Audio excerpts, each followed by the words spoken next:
Welcome back to Talk Track, a Telegraph podcast where we talk about, discuss, and respond to the events of the day that are affecting the railroad community. My name is Harris Ligon, CEO here at Telegraph, and I'm joined today by our Director of Freight Market Intelligence, David.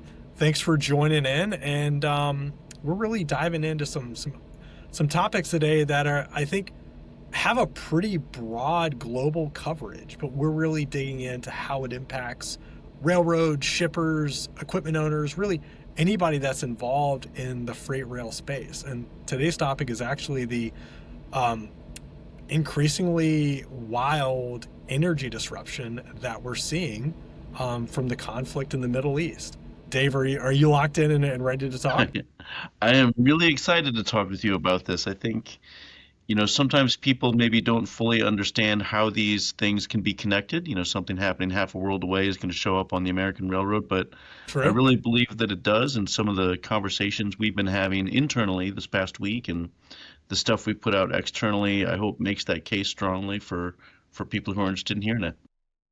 It's interesting because within the transportation space, most folks are used to the concept of fuel surcharge or FSC. So maybe before we dive into the broader context, I think at a very high level, kind of walk us through how fuel disruptions, fuel prices, how that impacts the cost of procuring transportation. Sure, I think it's a great way into, kind of understanding the moment that we're in. And really that allows us to speak to an important constituency of ours, which is, shippers who have to be thinking about how much all of this is going to cost. So I think the basic idea for someone who hasn't, dealt with this kind of thing before is to understand that the contract between the shipper and the carrier often has a carve out that allows the cost of fuel to go up and down with the market. And it makes perfect sense. If you're doing heavy haul movements, these are far lower fuel efficiencies than you get with your personal vehicle. It's a lot. Railroads spend a lot of money on diesel fuel, as do trucking companies. So modern contracts typically entail some mechanism by which, if the fuel price meaningfully changes, the price for service can change to, absorb some of that cost difference. Okay, that's helpful because I think when we tend to think about the cost of procurement, there's the line haul, there's the fuel surcharge, there are oftentimes accessorials, and those things combine to create effectively a total landed cost of what kind of it takes to procure and move something from point A to point B. One of the interesting things that I always, in my experience at the railroad, we would always talk about revenue is always almost kind of this carve out for that, and those kind of future looking forecasts at a prior life, oftentimes the railroads had found themselves in a almost a fuel hedging cycle, like because they bought so much. They were pretty active in the markets from a hedging standpoint. Now, obviously, those times have come and gone, but one of the markers that they would often pay attention to, especially in the North American domestic transportation market, was the price of West Texas Intermediate crude oil, or WTI as it's known in trading parlance. As we're talking today, it's up roughly 50% to where it was just 30 days ago. And recently it breached $100 a barrel. I think that like it touched briefly 118. We know that this is the result of the conflict, the closure of the strait. And I know that you've been thinking a lot about it. You even wrote something recently about this. How do we understand that implication of something happening here impacting what is going on in the North American freight network, specifically railroads? Yeah, gosh, there's two things that I would want to hit sort of right at the beginning of the conversation on that. And the first is that, for people who don't follow WTI West Texas Intermediate crude prices, $100 is a lot. People who do follow may know that, before all of this, we were sitting in something like the $60 per barrel range. And now, as you mentioned, we're breaking 100. And just to put a little more context to that, several jobs ago in my career, I was an economist at the U.S. Department of Energy. And probably, one of my highest profile responsibilities then was whenever the WTI price broke $28 per barrel, I was supposed to write 3 bullet points to explain that for the Secretary of Energy's office. So like 100 and 100 plus is a lot. So, I think the mainstream press has started to use the term energy crisis. And at least in my view, that is a very merited term here. So that's like the first thing I want people to understand. It's not a little elevation, it's a very serious one. And the second thing I think to think about is, we said that frankly trains use a lot of fuel, which, I think probably makes intuitive sense to people. But, we've done some analysis here in the lab where we really see a strong correlation between the operating expenses reported by publicly traded Class 1 railroads and that WTI crude oil price. And we know that, operating expenses are top of mind for the people who run railroads. So the first direct connection between what's going on in the Middle East and what's happening, I think, on the tracks, if you will, is these operating expenses are going to go up. There's earnings calls scheduled for April. I think that we're going to hear a lot about this in those earning calls. And then what the shippers, I think, should keep in mind is there is that fuel surcharge mechanism by which, those costs can be passed on. And I think shippers should be thinking about that. And I'd encourage them to understand there's usually sort of a lag to that. But all of Right. this moves around the Right. world, and it moves into all of our homes, into all of our expenses as the situation unfolds. Right, right. So, like, I think that's a very clear kind of like two-part point of considerations. One of the things that folks are going to be looking at on the P&Ls and the earnings statements that are coming out, operating expenses likely going to go up. The offset there is those costs, at least a portion of that will be passed on to the buyers in the transportation market. And so there are a couple of different ways investors likely will read that and view it. Ultimately, this is a drag for shippers who have had a fairly favorable shipping market for some time now. So that's an interesting thing. I don't want to just simply look at it from like a very binary or myopic lens of like expenses going up, expenses getting passed on. I think that's important, but I think that's been prevalent in the industry for some time. What isn't, I think, obvious, because it's very opaque how global conflict here impacts freight volumes here. I think equipment owners have to think about the utilization and the flow of the rail cars that they're actively leasing out in the market today. And so I know a lot of the work that you've done on the market consist has started to become much more commodity specific and getting into very specific markets. How do you think the energy crisis is going to impact freight volumes, and how should, I think, equipment owners and maybe even shippers that are in the commodity markets think about that? Gosh, this is the angle on this that I'm personally most excited about, and I think where at Telegraph we're able to leverage our data to break new ground and to really generate insights that I hope people will find helpful. And it's exactly that space that it really is the lessors or the owners of these rail cars. And I guess I'd like to make two predictions or share two notions that we can think about, and hopefully anyone that listens to this can think about and share with us what they think of these ideas. But the first one is a multi-step one, and it has to do with agriculture. If I explain it in sort of too piecemeal or too complicated of a way, please stop me. Agriculture is close to my heart. I'm from Iowa. I'm still somewhat Yeah, involved in you're an farming. Iowa guy, right? Oh yeah. I used to teach at something called corn school, so I love this stuff. And sometimes when you love something, it's actually harder to explain. So if I don't connect any dots, I trust you'll keep me honest on that. But the mechanism that's on my mind is that most farmers in the part of the world where I come from are in these grain belt states. We would call these farmers row crop farmers. Big farms make their livings farming, not a hobby farm. Commercial, professional farming. Really have two choices, at least in Iowa, Illinois, the area where I'm from, and it's corn or soybeans. And that matters because corn is critically dependent upon nitrogen fertilizers and input. Nitrogen fertilizer is made from natural gas, and the price of natural gas is very much tied to the price of crude oil. So everything we said about these sky high energy prices, it's not just oil and gasoline for your car, it's also nitrogen fertilizer to grow the corn crop. Why that matters is because in American row crop farming, we are in the last weeks possible to decide what crop you're going to plant.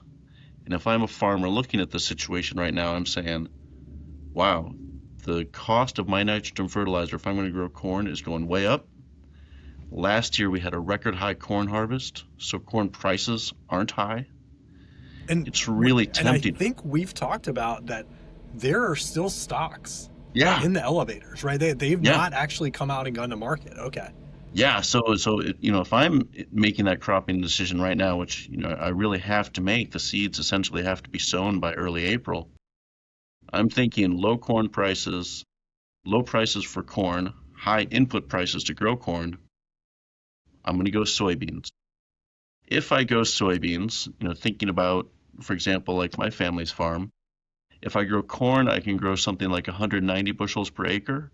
If I grow soybeans, I can grow something like 70 bushels per acre. That's a big change in volume, and it's a similarly sized change in weight. So the first thing to think about there is just if we're talking about American farmers switching from corn grain to soybean, we're looking at a significant decrease in the volume of grain in the 2026 harvest, which translates to a significant decrease in the volume of essentially grain hopper cars we need to move it. And that's both by volume and weight. And the second piece of it is soybeans and corn don't necessarily follow the same paths, the same trajectory. A lot of corn goes north-south. So from places like Iowa, we'll go south to feedlots, say in Missouri, or we'll maybe go further south down to ethanol facilities or export facilities in the Gulf of Mexico. Soybeans, much more of a movement westward towards export ports in the Pacific Northwest. So that gives us a trajectory change in where the grain hopper cars would need to be deployed most profitably this year. So I think we have a real reason to believe there's a change in both the volume and the geographic placement of grain hoppers in 2026. The second one that's on my mind has to do with tanker cars. And one of the things that we've seen, depending on the market price for oil, sometimes if the price is high enough, it makes sense to move oil not via pipeline, which is the cheapest way to move it, but to move it in tanker cars. But you only get there when you have a very high market price for crude oil. Then essentially the seller of that oil can eat the extra expense of train compared to pipeline. And if this conflict endures and those prices stay up, I think we could see some traffic moving that way too. So there's real potential for commodity shift. And when we think about the very challenging situation that railcar lessors find themselves in, where should these rail cars be most profitably deployed? I think they've got to watch these shifts. Yeah. So, Dave, I mean, those are interesting trends that are, I mean, they're not surface level, right? We've got to go a couple layers deeper here. Um, when we think about this, how are you monitoring it, and do you think this is going to be something we discuss more heavily in the next market contest? I think for sure that we'll discuss it, and we should. I think we're sort of positioning ourselves as thought leaders here, willing to make bold bets that we think are the right ones. And I think this is a great place to put a flag on our own analysis. How do we watch it? The first one I think of is that the government runs an annual survey of farmers' planting intentions. They essentially ask all the Interesting. farmers, Right. what are you going to grow this year? The result of the latest one will come out at the end of the month. I think if we So like 10 see, days. yeah, you know, a change in expectations from what would have, been expected previously. So basically a change in the corn soybean allocation compared to last year. Then Hmm. we'll know there's something to this argument about volume. And then trajectory, we'll see it in the telegraph data. We'll see changes in where rail cars are deployed. We can search by commodity. Are things moving away from a sort of corn-based north-south to a soybean-based central-west trajectory? We'll see it in our data, and we'll certainly be monitoring it. Yeah, it's been really interesting to see some of the trends across the Midwest regarding service as well. I've been particularly watching some cycles, and so that interesting call out there as well. Going back to you for a minute, right? You in earlier versions of your life have spent a ton of time living and working in around the DC area, prior DOE, prior DOT. Um, and also the Kennedy Center, which is Yeah. interesting. Putting the DC hat on for a minute, um, what is probably the policy angle that is not being talked about yet that folks should be considering? There's one in particular that I think, speaks particularly to American railroading, American freight railroading in Sure. 2026. And that's, the relationship with China. And one of the things that we called out when this, whole thing started was, as we've modeled trade flows that end up on the railroads, we found a really meaningful relationship between intermodal volumes and the U.S.-China trade relationship. And so one of the things, we were looking forward to as we, prepare our next consist report is, what's coming up there? Well, what was coming up was at the end of the month, there was going to be a summit between Trump and Xi in Beijing.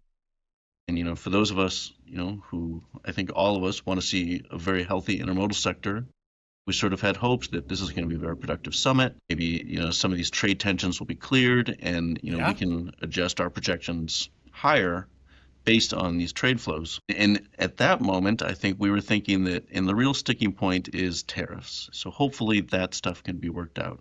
Now we have a new, much bigger sticking point. Most of the energy, if people don't realize that, is now sort of blockaded behind the Strait of Hormuz, was actually hydrocarbons going to China for their energy sector. So I think we have a real thorn in that relationship as a result of this conflict. And so we called out early on, hey, this might make for not a very productive summit compared to what we would hope. And, I think the White House saw that too. Of course, their field of vision is bigger than ours, but that summit was actually moved till May earlier in this week. Yeah. So on the policy side, I think the relationship with China is critically important, and it is very much a play as a result of what's going on. It's interesting because I felt as if the lagging indicators had not pointed in an uptick quite yet, but I think you and I had been discussing behind the scenes that there were things that we were seeing that it felt like if we had a handful of weeks of building demand, that we might see a little bit of a real, true, sustained swing back to a stronger demand market. Feels like this doesn't support that narrative. Oh, I agree. I mean, just in the sense that so much stuff, in the current state of the world, gets made in China, is sent to the U.S. for importation on maritime vessels, gets off at the terminals, and then moves around the country on railroads. When that's at risk, all sorts of volumes are at risk, Right. and that's at new risk, which we thought we had just gotten past the old ones. So I'm Yeah, very much with you. I mean the strait being closed. I was surprised at all the things that are impacted, right? Oil, obviously, right? You're pointing out natural gas, very clear. Like those two things are very, very well understood. Helium also at risk, and that involvement in the process of chip making also Yeah. potentially has some knock-on effects later on. Um, do we think that this broader kind of like energy crisis, is there anything that the shipper in that is operating in, I don't know, uh, Minnesota, Illinois, Iowa, can do to better position themselves for what is continually evolving and unfolding? I think that's a great call out. I mean, the first thing that comes to mind is revisiting of the transportation procurement budget for the year. Okay, I mean, yeah, if you're going to be smart, moving smart. freight around, it's going to be fueled by the things that have gone up dramatically in price. I think there is some potential, and this is something we're starting to look at now, that, lanes that were sort of solely in trucking's camp before, maybe there's room for intermodal moves because on a ton mile basis, you are going to save fuel going on the rails. And, that's something we are helping people think about all the time. So I think there's sort of two things there. Expect budget implications. Consider more fuel efficient movements through utilization of intermodal options. Those would be the two that would come to mind. And I suppose just making sure you understand the fuel surcharge components of your current transportation contracts because they're happening whether you want them to or not. But at least you should be prepared to understand what is within the realm of the possible there. Okay. Well, David, as much as I enjoy talking to you from this amazing phone booth, this has been such a good conversation. Thanks for taking the time to chat through this. And I think that if anybody that is watching this or listening has any additional follow-up questions or feels like you might just need a second set of eyes to take a look at it. David, I'm sure you'd be comfortable if they reached out and wanted to. This is my favorite stuff in the world to think about. So if you're thinking about it too, please do reach out. Awesome. Well, thanks again. Another great episode of Talk Track, and we'll talk to you next time. Thanks for tuning in.